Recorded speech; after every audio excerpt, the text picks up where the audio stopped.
Olá pessoal do Verdades Eternas, como vocês estão? No vídeo de hoje eu quero refletir com você sobre o motivo pelo qual esse canal existe e o propósito de trazer mensagens, reflexões, estudos e testemunhos. Quero meditar com você sobre o sacrifício de Cristo e um pouco dessa trajetória. Talvez fique um pouco mais longo o vídeo, mas é por uma boa causa, certo? Então, antes de a gente começar, eu já convido você a se inscrever no canal. Você que ainda não é inscrito, mas já assiste e gosta do conteúdo. E você que está chegando também. Sua inscrição é muito importante. Deixe seu like também, é rápido, é só clicar nesse positivo aqui embaixo. Toda vez que você deixa o seu like, sua inscrição, o YouTube vai entender que esse conteúdo é relevante e irá divulgar para outras pessoas também. Deixe nos comentários alguma sugestão de vídeo que você queira ver aqui no canal também. Lembrando que temos vídeos novos aqui no canal toda terça e toda sexta. Certo, pessoal? Então, se já deixou seu like, já se inscreveu? Então, vamos para o vídeo.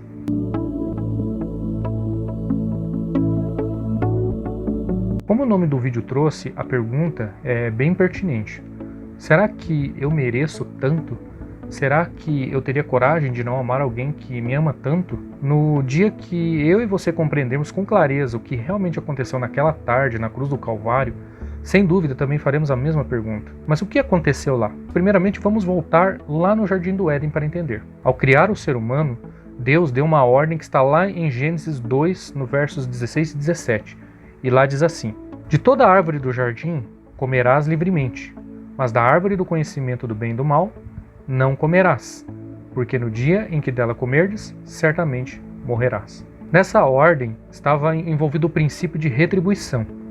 Em outras palavras, a obediência merecia a vida e a desobediência merecia a morte. Infelizmente, o homem desobedeceu e pecou, e por consequência entrou o pecado no mundo por um homem, e assim a morte passou a todos, porque todos nós pecamos, conforme Romanos 5,12. O salário do pecado é a morte, Romanos 6,23. Mas acontece que o ser humano não quer morrer, então ele pede perdão e diz para Deus: Pai, perdoa-me, ele clama. Sabe o que ele está querendo dizer aqui? Pai, eu pequei, eu mereço morrer, mas por favor, eu não quero morrer. Essa súplica do homem cria um conflito para Deus, porque ele é Deus e sua palavra não muda. Se o homem pecou, ele tem que morrer. Mas Deus ama tanto o ser humano que não pode permitir que o homem morra. Fazendo uma pausa aqui para uma pequena informação. A morte a qual está se referindo aqui é a morte eterna, certo? Então, o que fazer? Se existiu o pecado, tem que existir a morte. Porque sem derramamento de sangue não há remissão de pecados. Isso está em Hebreus 9:22. Alguém tem que pagar o preço do pecado no lugar do ser humano, e é aí que aparece a figura majestosa do Filho. Jesus diz: Pai, o homem merece a morte, porque pecou. Mas antes de cumprir a sentença, quero ir à terra como um homem e viver como ele. Quero assumir a natureza, experimentar seus conflitos, suas tristezas, suas alegrias e tentações. Foi por isso que Cristo veio a este mundo. Veio como criança. Ele não apenas parecia um homem, ele era um homem de verdade, como você e como eu. Se sentiu às vezes sozinho e incompreendido como você e como eu. Experimentou suas tentações e é por isso, e não simplesmente porque é Deus, que ele está mais pronto a amá-lo e compreendê-lo do que a julgá-lo e condená-lo. O Senhor Jesus viveu neste mundo por 33 anos. A Bíblia diz em Hebreus 4, verso 15, que ele foi tentado em todas as coisas, à nossa semelhança, mas sem pecado. Ora, se ele viveu nesse mundo como homem, e como homem foi tentado e não pecou, pelo princípio da retribuição ele merece o quê? A vida. Agora vamos imaginar um diálogo entre Cristo e seu Pai. Jesus diz: eu vivi na terra como um ser humano e fui tentado em tudo, mas não pequei. Como ser humano, ganhei o direito à vida. O homem, pelo contrário, pecou e merece a morte. Mas agora, Pai, o princípio de retribuição não impede que haja uma troca. Sendo assim, a morte que o homem merece, eu quero tê-la. E a vida que eu mereço, porque não pequei, quero oferecer ao homem. Foi isso que aconteceu lá na cruz do Calvário. Aconteceu uma troca de amor. Alguém morreu em nosso lugar. Uns dias antes da morte de Cristo, a polícia de Jerusalém prendeu um marginal chamado Barrabás. O delinquente foi julgado e condenado à pena de morte. Ele devia ser cravado numa cruz, só que essa era uma morte muito cruel. Ninguém morre por causa de feridas nas mãos ou nos pés. A morte de cruz é lenta e cruel. O sangue vai se acabando gota a gota. Às vezes o marginal fica cravado vários dias lá. O sol de dia e o frio à noite. A fome, a sede e a perda lenta de sangue iam acabando pouco a pouco com a sua vida. Depois do julgamento e condenação, as autoridades chamam um carpinteiro para preparar a cruz de Barrabás. E ali estava o delinquente, e ali estava a sua cruz, preparada especialmente para ele, com suas medidas e com seu nome. Mas naquele dia, os judeus também prenderam Jesus. Ele também foi julgado e condenado. Uma observação.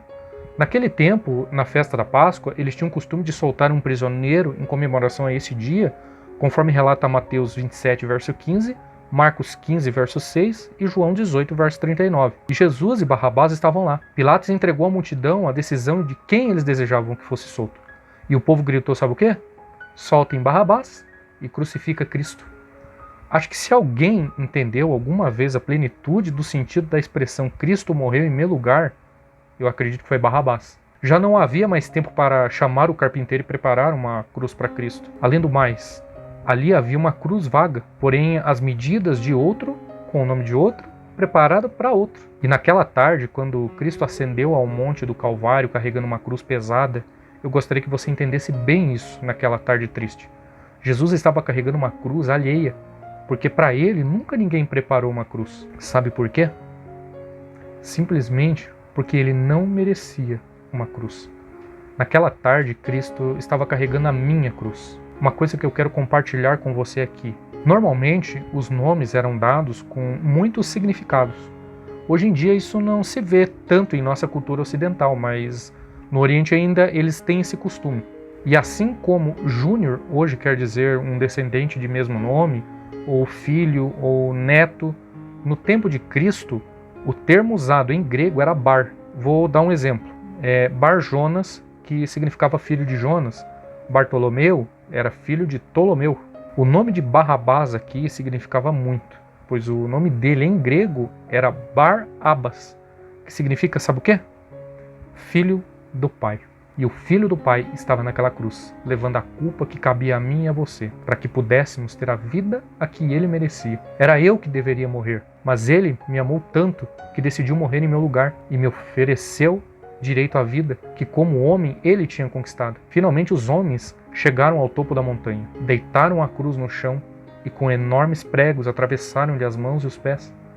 A cruz foi levantada e com o peso do corpo, sua carne foi rasgada. Uma coroa de espinho foi colocada em sua fronte. O sangue escorria lentamente pelo seu rosto. Ali estava o Deus, homem, morrendo por amor. O sol ocultou seu rosto para não ver a miséria dos homens. O céu chorou numa torrente de chuva. Até as aves do céu e as bestas dos campos corriam de um lado para outro, imaginando em sua irracionalidade alguma coisa estranha estava acontecendo. Só o homem, a mais bela e inteligente das criaturas, parecia ignorar que, naquele instante, seu destino estava em jogo. Não foi um louco suicida que morreu lá na cruz. Não foi um revolucionário social que pagou por sua ousadia. Era um Deus feito homem e, como homem, tinha medo de morrer. Possuía o instinto de conservação, assim como nós. Ele tinha tanto medo de morrer que na noite anterior, no Getsêmani, disse ao seu pai: se possível, passe de mim esse cálice. Todavia não seja como eu quero, e sim como tu queres. Eu imagino Deus dizendo: ainda está em tempo de voltar, meu filho. A vida de toda a humanidade estava em suas mãos naquele momento. Ele tinha medo de morrer, mas seu amor era maior do que seu medo, maior do que sua vida. Como abandonar o homem no mundo de desespero e de morte? É isso que talvez eu particularmente nunca consiga entender. Por que ele me amou tanto? Você entende o significado de sua vida? Você é a coisa mais importante que Cristo tem. Ele o ama de tal maneira que, mesmo tendo medo da morte, aceitou-a para vê-lo feliz e te salvar da culpa e da condenação eterna. João, em seu livro, no capítulo 3, verso 16, diz que Deus amou o mundo de tal maneira que deu seu Filho unigênito. Eu analiso esse texto e vejo que nem o apóstolo compreendeu a grandiosidade desse amor. De tal maneira, ele diz, ele não achou palavras para descrever. Hoje estamos aqui, graças, sabe o quê? A esse sacrifício. Hoje, basta eu aceitar o sacrifício através da obediência e reconhecimento por tudo que ele faz. Quero finalizar com um texto que está lá no livro Desejado de Todas as Nações, na página 483. E lá diz assim: em meio de todas as nossas provações, temos um infalível ajudador. Não nos deixa lutar sozinhos com a tentação, combater o mal e ser, afinal, esmagados ao peso dos fardos e das dores. Conquanto se acha agora oculto aos olhos mortais, pode-lhe ouvir a voz dizendo: não temas, eu estou contigo. Eu sou o que vivo e fui morto, mas eis aqui vivo para todo sempre. Suportei as vossas dores, experimentei as vossas lutas, enfrentei as vossas tentações. Conheço as vossas lágrimas, também eu chorei. Aqueles pesares demasiado profundos para serem desafogados em algum ouvido humano, eu os conheço. Não penseis que estáis perdidos e abandonados. Ainda que vossa dor não encontre eco em nenhum coração na terra, olhai para mim e vivei. Que possamos hoje estar com esse pensamento. Ele se compadece de nós em tudo. Não estamos abandonados. Ele esteve naquela cruz por você e por mim. Será que eu mereço tanto?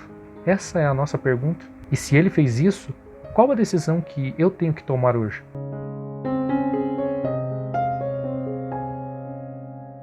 Pessoal, então esse foi o vídeo de hoje, falando um pouco desse sublime amor de Deus por nós. Espero que tenha tocado seu coração, como tocou o meu ao produzir esse conteúdo. Acredito que esse vídeo mereça o seu like, não é mesmo? Então, deixe seu like, compartilhe com seus amigos sobre esse amor e não deixe de se inscrever no canal, que ajuda muito também. Certo, pessoal? Então, forte abraço, fiquem com Deus e até o próximo vídeo. Tchau!